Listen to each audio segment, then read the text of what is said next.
¿Cuántas veces, cuántos de nuestros compañeros y compañeras quedaron en el campo de batalla y nuestras familias no podían recuperarlos? Les daba temor. Esa estigmatización que siempre tuvimos daba el temor de pedirlos. Entonces, así, igual que los soldados, igual que los guerrilleros, paramilitares, civiles, todos querían saber de sus seres queridos. Es nuestra cultura. Queremos tener a nuestros muertos cerca. Entonces, en esa idea, todas las audiencias y todo lo que se dio de víctima fue a dar a La Habana. Los camaradas el 17 de octubre del año 2015 firmaron una cosa que se llama el comunicado número 62. En este comunicado, el gobierno y las FARC acordaron comenzar a buscar el tema de desaparecidos. El gobierno hizo un compromiso de los muchísimos que ha hecho y que no ha logrado cumplir, que es intervenir los cementerios. Se comprometieron a intervenir 6 cementerios en el país. Esos cementerios era para determinar cuánta gente víctima de los paramilitares, del mismo conflicto armado, estaban allí y buscar a sus seres queridos. Solo que en Colombia tenemos muchas historias de este tipo que han sido complejas. Si tenemos un poquito de memoria y sabemos algo de lo que sucedió en el siglo pasado, en el año 1914 se funda el Instituto Nacional de Medicina Legal. En todos los países, medicina legal o siempre ha habido un banco de datos genético, donde reposa toda la información y la historia de las personas para poder contrastar con alguien que desaparezca. En Colombia no. Eso apenas inicia en el año 2005, con lo que ustedes ya saben, todo lo que tuvo que ver con los paramilitares y la época de Uribe Vélez, apenas a recoger la información de los bancos genéticos. Pero nosotros, en ideas que siempre manejamos como proyectadas hacia el futuro, comenzamos a decir, bueno, es momento de trabajar. Pero no es como hemos dicho nosotros, se nos ocurrió a nosotros, no, eso también tiene que ver con las víctimas, con nuestros familiares, con toda la gente que en un momento determinado dijo, tenemos que organizar algo. Después del comunicado 62, en el que ellos se comprometieron a intervenir los cementerios, que aún no hay un informe entregado de eso, nosotros nos comprometimos a buscar los desaparecidos en las regiones desde el mismo momento en que llegáramos a los PPTs. O sea, eso fue en octubre de 2015, pasa 2015, este chicharrón al comienzo le tocó al camarada Pastor, claro, a todos los camaradas del secretariado, porque eso no ha sido ajeno a nadie. Hicieron un trabajo, pero ahí entramos precisamente en el momento de la firma del acuerdo, de la llegada a los espacios, y las prioridades de nosotros en algún momento también se vieron un poco bajas, teniendo en cuenta que teníamos que organizar la vida y la ubicación de los nuestros en los territorios. Entonces, en los PPTs debíamos de habernos sentado a hacer eso. Pero hay algo que al camarada Timo se le olvidó decirnos cuando nos dio las explicaciones que hizo aquí, es que en este proceso de paz, una de las cosas muy importantes que debemos de tener en cuenta es que lo que sucedía en La Habana, casi en el mismo tiempo lo sabíamos nosotros en territorio. O sea, la comunicación fue vital. Y esas orientaciones llegaban casi que al término de la distancia. Terminaba de suceder allá y nosotros ya teníamos el comunicado, teníamos los documentos, teníamos todo en el territorio. Y en este caso fue igual. ¿Qué orientación hubo al respecto? No sé, aquí hay muchísimos de los jefes de la época. Entonces, busque a los guerrilleros que tienen algún tipo de información sobre desaparecidos y vayan haciendo la listica, vayan buscando las coordenadas y vayan organizando esa información. En muchas zonas se hizo. A mí me consta que en Occidente muchos de los compañeros, camaradas, hicieron ese trabajo. Pero después de la dispersión, de todo lo que pasó en todo este espacio de reincorporación, la gente se dispersó, la información mucha se perdió y hoy estamos nuevamente buscando qué pasó y dónde están. Pero bueno, tenemos ese trabajo y algo que me alegra a mí muchísimo es estos espacios porque estamos compartiéndolo y ahora más que nunca que somos formadores de formadores, entonces podamos transmitir esta información. En este periodo, después del comunicado 62, se creó una cosa que se llamó el proceso especial. Aquí están las organizaciones que nos ayudaron a formar este equipo. Pasa la siguiente.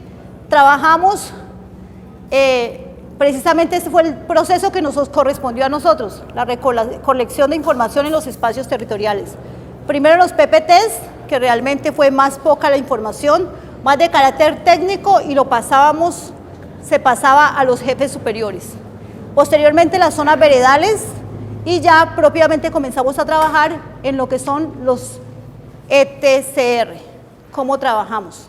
Entonces trabajamos en conjunto las FARC, el 6CR y medicina legal. ¿Cuál es el proceso? Aún hoy lo hacemos porque a pesar de que ya está el decreto, la formación y la estructuración de lo que corresponde a la unidad de búsqueda, sencillamente todavía no funciona. Entonces, ¿qué hacemos nosotros?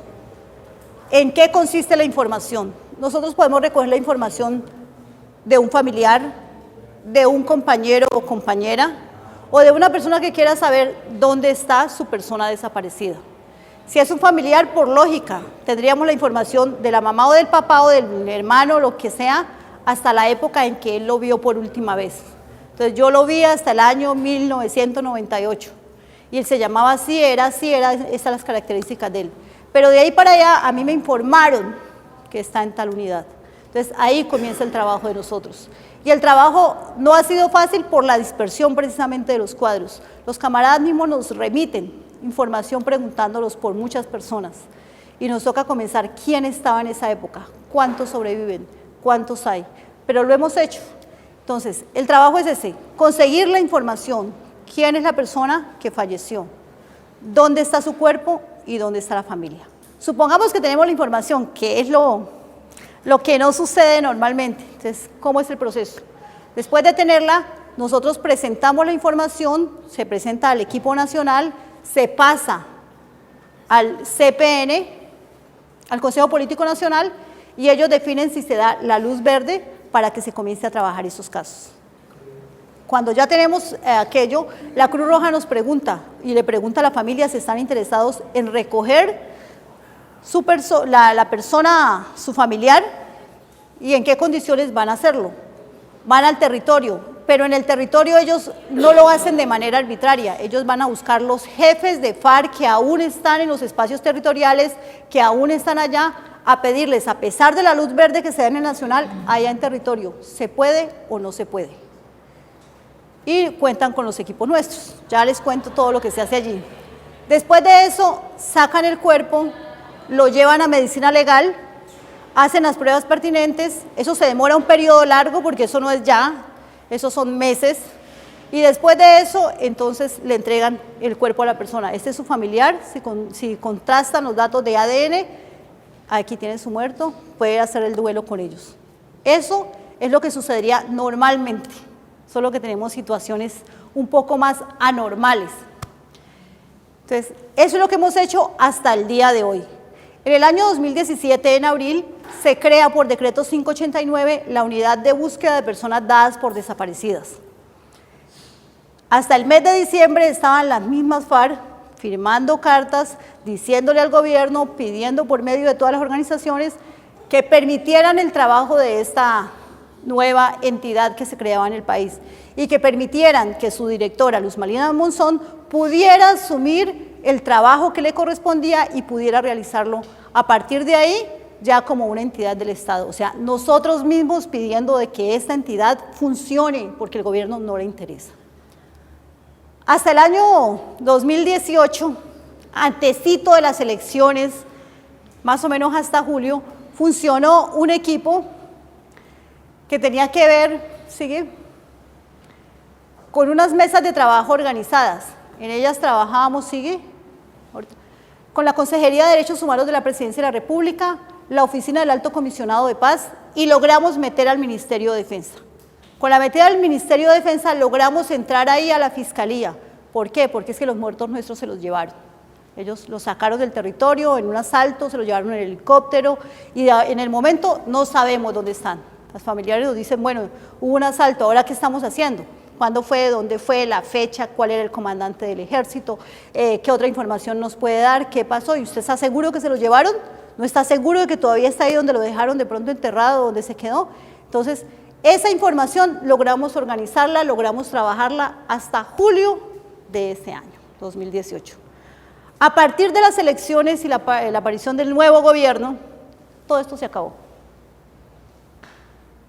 Seguimos nuevamente con el comunicado 62, el proceso con el 6CR y el proceso con medicina legal.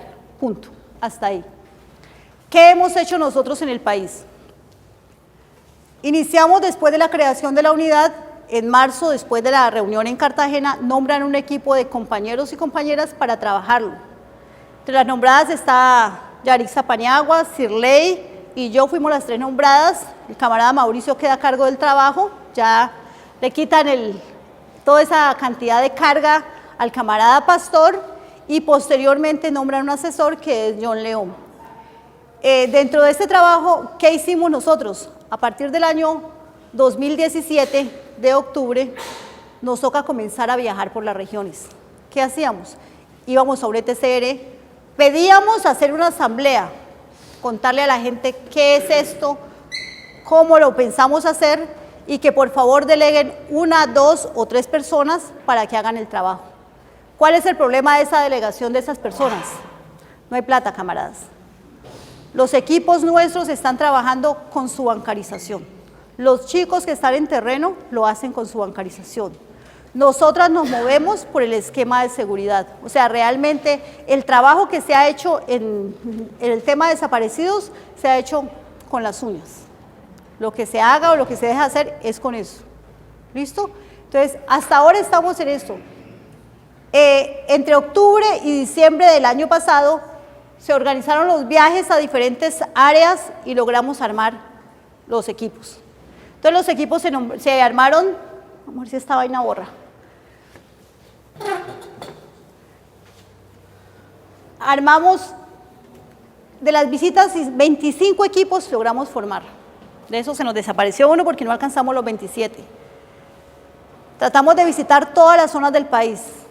Imagínense lo que es eso de difícil, comenzar por las más lejanas, organizarlo, armar los equipos, hacer toda la organización y contarles que cuando hicimos esta reunión con ellos, teníamos que ver, bueno, ¿y cómo vamos a recoger la información? Entonces, en esas visitas que hicimos, en estas reuniones, tenemos que buscar un instrumento en el cual recoger la información de los desaparecidos que no sea el que tiene la Fiscalía, que no sea el que tiene la Policía, porque cada entidad del gobierno tiene la suya, pero no la cruzan. Entonces, allá usted tiene su banquito con su información, usted tiene la suya y usted tiene la suya, pero es mía y no la comparto. Entonces, buscar de pronto, buscar una forma de poder cruzar esa información. Entonces, con las organizaciones, con la consejería, con la oficina del alto comisionado, con ellos, logramos crear un instrumento, que es este formatico. Ustedes dicen este formatico es larguísimo. Entonces, logramos crear este formato que es realmente donde se especifica quién es la persona que desapareció. Entonces, lo primero que logramos, y fue una pelea grandísima, fue una vaina que nosotros llamamos, o que se llama en todos el consentimiento informado. Es un documento en que le explicamos a usted, que es el que me va a decir que le busque su familiar, primero, ¿quién es usted? Sus documentos de identidad, la relación con la persona que está desaparecida. Y ahora sí, yo me comprometo a decirle a usted que si esta información que usted me va a proporcionar en algún momento no corresponde al tema extrajudicial y humanitario que vamos a manejar con la unidad de búsqueda, yo este documento no se lo entrego a la unidad. Porque si con este documento van a juzgar a los nuestros por alguna actuación, sencillamente no nos podemos comprometer a pasarlo, además porque la persona que da la información va a tener unas implicaciones también judiciales. Entonces, es lo primero que hicimos nosotros, un consentimiento informado diciéndole, tenga la seguridad de que si este documento nos va a crear algún tipo de dificultades a ustedes y a nosotros, este documento queda en manos de FARC. Fue la primera, fue complicadísimo, pero lo logramos. A partir de allí, entonces, están todos los datos de las personas. ¿Sigue? Ahorita les cuento, sigue. Eso es lo que contiene este formato. Y les cuento. Esta es la guía de ese formato. Que la hicimos así precisamente para protegerla. Ahora sí, no se ría, que este es el trabajo digital. Entonces, esta es la guía y que precisamente pedimos que fuera así por todas las inclemencias del tiempo. La vamos a tener en diferentes lugares. En muchas partes los compañeros y compañeras que hicieron el curso ya esos bichos se los comieron los marranos, ya ha pasado de todo con ellas porque hemos sido bastante irresponsables. Entonces, con ello, ¿qué se busca? Con este formato que se creó en el capítulo primero, los datos de la persona dada por desaparecida, los datos que puede pasar la mamá, la familia, el nombre, la cédula, los documentos que poseen. En el segundo, las características físicas de la persona, qué tan alto, qué tan gordo, las cejas, la boca, las orejas, toda la información que pueda tener, las cicatrices, las fracturas, las operaciones, todo aquello que pueda identificar a la persona, porque siempre esperamos que la persona esté viva. O sea, la primera cosa es meternos, la persona está viva. La tercera es las prendas y pertenencias. La última vez que lo vio la familia y la última vez que lo vio alguien que estuvo con ellos. La otra es la información de muestradantes. O sea, es cierto, a veces nosotros tenemos, yo quería mucho a mi amigo, se murió en combate, yo quiero que le recuperen el cuerpo, pero la información de muestradantes es que a mí no me van a entregar a mi amigo. Ese amigo se lo van a entregar a su familia porque son los que pueden contrastar la información de ADN. El quinto capítulo es el contexto de la desaparición. Cómo desapareció, un combate, fue muerto, fue fusilado. Tenemos todas las historias. Los lugares donde quedó inhumado, dónde fue enterrado el compañero.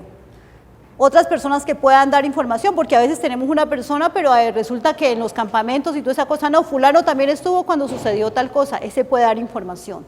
Y la otra, la información sobre la fuente, la persona que está pasando la información, qué información puede dar. Entonces, esa información es la que tenemos que llenar en esas 64 paginitas, hechas de la mejor manera para lograr que se informe. Si logramos tener toda la información, tenemos un caso, pero el caso no se llena solamente en este.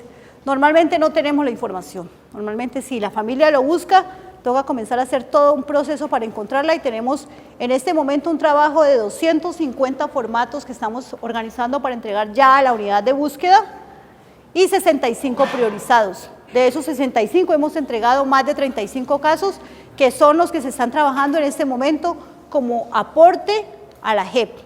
Ya con el decreto de la unidad de búsqueda, la unidad apenas está comenzando a hacer el trabajo. Entonces, les contaba, nosotros hicimos el trabajito en las regiones. Hicimos la región norte.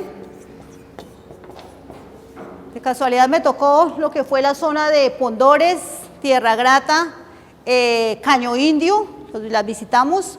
Y posteriormente nos tocó visitar algunas zonas de Antioquia. Entonces, en el norte están ubicadas esas 3 regiones, pero esto se abre a todo lo que correspondía al bloque Caribe. O sea, tenemos, y luego nos tocó nombrar un compañero que coordinara esos equipos que quedaban allá, con el cual se pueden comunicar luego. Yo les dejo al final los contactos, ahí está todo para que tengamos esa información. También tenemos el trabajo del bloque oriental, ese lo dirige la compañera Yarixa. En el bloque oriental estamos buscando toda la información posible sobre desaparecidos también de toda índole. Bloque Sur, que está la compañera Sirley Méndez, está en Antioquia, que ha sido el trabajo fuerte del camarada Pastor, entonces logramos ubicar a la compañera Otilia, que tiene 8 espacios a su cargo. En el norte tienen 5 espacios en el momento, la compañera Sirley tiene 4 espacios, Yarixa tiene 8 espacios, yo tenía 5, ahora tengo 17, o sea, todo lo que tiene que ver con lo que fueron los GTCR, el tema de ubicación y toda esa cosa. Entonces, los nuevas áreas de reincorporación han logrado abrir más espacios de trabajo. Entonces, en el caso mío, Nariño, Cauca y Valle, después de ser 2, bajar a 1, quedan en 5 en Nariño. En Valle, después de no ser ninguno, hay 2, Tuluá y Cali. Y en Cauca, después de ser 3, subió a 4 espacios territoriales y ahora tenemos 10. 10 con posibilidad de crecer 3 más, ¿no? Entonces tenemos esa situación también allá. Ese es el trabajo. Bueno, ahora sí. Lo que hicimos fue unas capacitaciones que nos facilitó Cruz Roja Internacional con ayuda de Medicina Legal y se hizo entre el mes de noviembre y diciembre del año 2017. Con esos insumos, los chicos que quedaron allí comenzaron a llenar estos documentos, pero muchos de los chicos se fueron quedando en lo de reincorporación y perdimos casi más de la mitad de los equipos. Entonces trabajamos ese resto de tiempo con la mitad de la gente porque cada uno quería organizar su forma de vida y es lógico. O O sea, no podíamos quedarnos solamente esperando de que nos llegara información y los muchachos también quieren vivir, quieren estudiar, quieren reencontrarse con su familia. Entonces logramos después de un año pedir nuevamente una capacitación y la Cruz Roja nos la facilitó a comienzos de este año, justo, y entonces volvimos a capacitar. Hemos capacitado aproximadamente 120 combatientes en este tema, desaparecidos. Pero ustedes van a las regiones y los muchachos no tienen con qué moverse, porque sencillamente si un campesino dice yo tengo la información, no hay para el transporte para que el compañero se mueva hasta allá, el compañero o la compañera. Entonces todo lo están haciendo ellos por sus propios medios. Logramos hace 2 meses que Cruz Roja Internacional dijera, bueno, si van a, ustedes de alguna manera, a identificar un sitio, entonces nosotros podemos ayudarles con lo que tiene que ver con transporte, alojamiento y alimentación, si se comprueba que ese caso ya está documentado por ustedes o por nosotros, y lo otro es que podamos de alguna manera verificar de que esa información nos va a servir. ¿Cuál es el lío de esa información? Pues que nos hemos equivocado nosotros y la información que nos corresponde a FARC, que estamos sacando nosotros propiamente, es la que nos sirve para JEP. A Cruz Roja le sirve la información para su organización. Ellos tuvieron últimamente un afán bastante desmedido porque a ellos también les van a recortar, les están recortando recursos para su trabajo. Y ahora que aparece la unidad de búsqueda, claro que la Cruz Roja tiene que ceder ese espacio porque ya realmente su razón de ser deja de estar allí. Entonces ahora hicimos nuevamente la capacitación y ya llegó la unidad de búsqueda. Entonces, entréguenme la información. ¿Cuál es la dificultad que hemos tenido con estas organizaciones que hemos hecho de alguna manera? Que no nos quieren haciendo parte de su equipo. Nos quieren, páseme la información.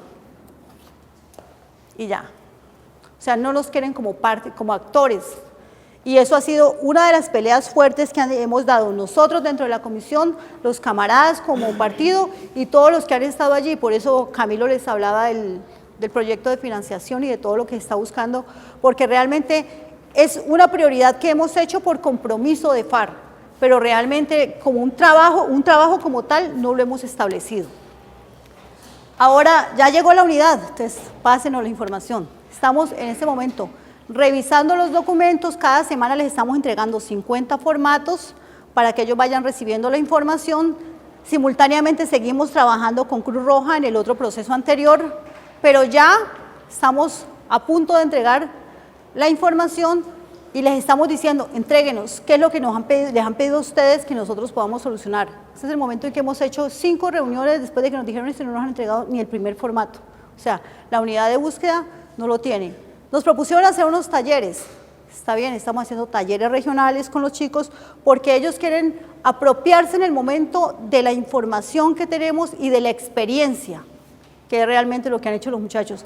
Llenar una cosa de esas no es tan sencillo, sentarse con el familiar, comenzar a preguntarle, son cosas que los muchachos ya tienen un bagaje, una experiencia en eso. Los señores que acaban de llegar ahí no tienen idea, no han estado en el terreno, no conocen lo que es manejar el campo y pues menos en las condiciones de nosotros. Ahora pues la complicación es mucho más grande, pero por los grupos y por todo lo que se nos presenta, porque hay ocasiones en que no podemos acceder a esos territorios.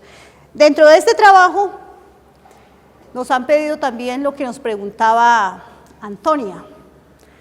Entonces, aparte de ese trabajo, Victoria y las compañeras habían buscado el trabajo de reunificación familiar, buscar los hijos de los excombatientes que en algún momento tuvieron que dejarlos con alguien que se los cuidara mientras continuaba el conflicto.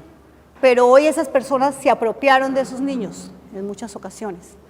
Entonces, es un lío, ¿por qué? Porque es que es mi amigo. Entonces, yo te dejo mi hijo, me lo cuidas mientras eso, pero mientras yo me fui, él le colocó su apellido, es su papá, es la persona que estuvo con él todo el tiempo, pero es mi amigo. Si yo lo pido por las leyes, él es un secuestrador.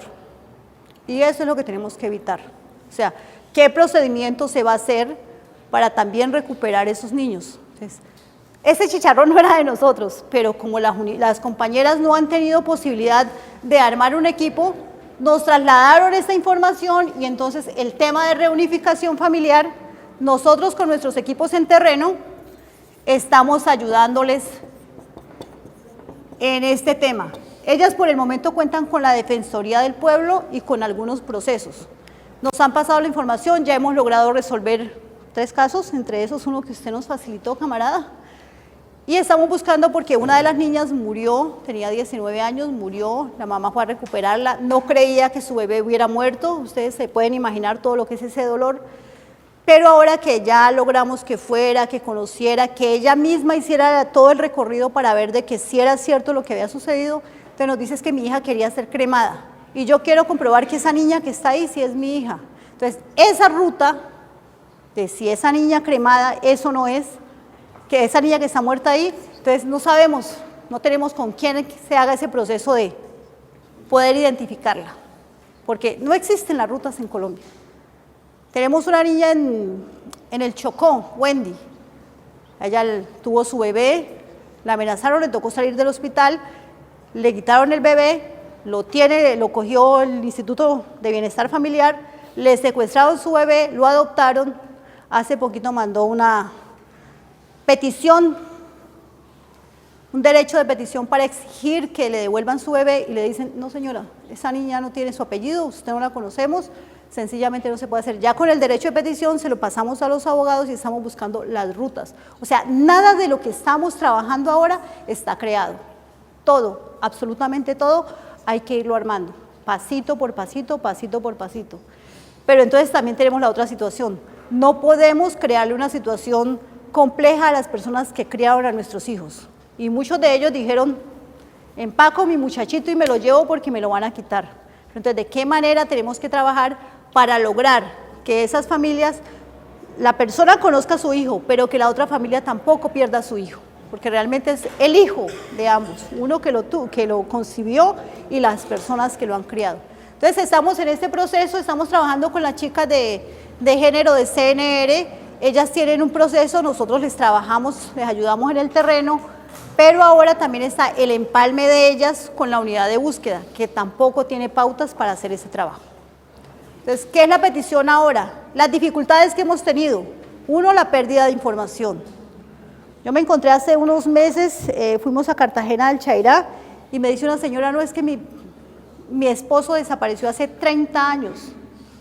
30 años, compañera, ¿dónde? No, pues él estaba trabajando en tal parte y se desapareció 30 años, la zona, el comandante, la gente que estaba allí, o sea, una información imprecisa y así son muchísimos de los casos. Es que yo quiero saber de fulano o yo quiero saber de fulano que me dijeron que estaba en el frente tal. Uno hace la averiguación, pero cuando no hay la información es bastante complejo. Entonces hay gente que está buscando sus familiares desde los años 80. De los años 80 para acá hay una lista en la cual se busca. Y también muéstranos el documento de Cruz Roja, el COP. La forma como las familias hacen que esa información le llegue a Cruz Roja. Entonces, ahí tenemos el COP. Segundo. ¿Listo? Las familias no solamente nos presentan a nosotros los casos, se los han presentado a Cruz Roja de esta manera. Entonces, el nombre de la persona, la fecha de nacimiento, sube. Y le cuentan la historia que la familia cree, no es propiamente la que cree la Cruz Roja ni nada, sino la familia cree. Entonces, en el año 98, oriundo de Buenaventura se fue a vivir con los familiares al municipio de Cerrito Valle. Estando allí se habría hecho amigo de un joven indígena, se cree que este joven habría tenido vínculos con la guerrilla, poco después desapareció y hasta el momento se desconoce su paradero. Entonces comienzan a hacer esta información, se pide al Sexto Frente, a la Gabriel Galvis, a las unidades del área. ¿Usted sabe lo que significa tener que buscar a toda esta gente que hoy no está en los territorios? Es comenzar a llamar al que quede allí, a ver si tiene contacto con los que están por allá diseminados para que nos pasen la información. Esa es una, y estamos en este trabajo. ¿Cuántas veces van ellos al campamento? ¿Cuántas veces nos hacen preguntas?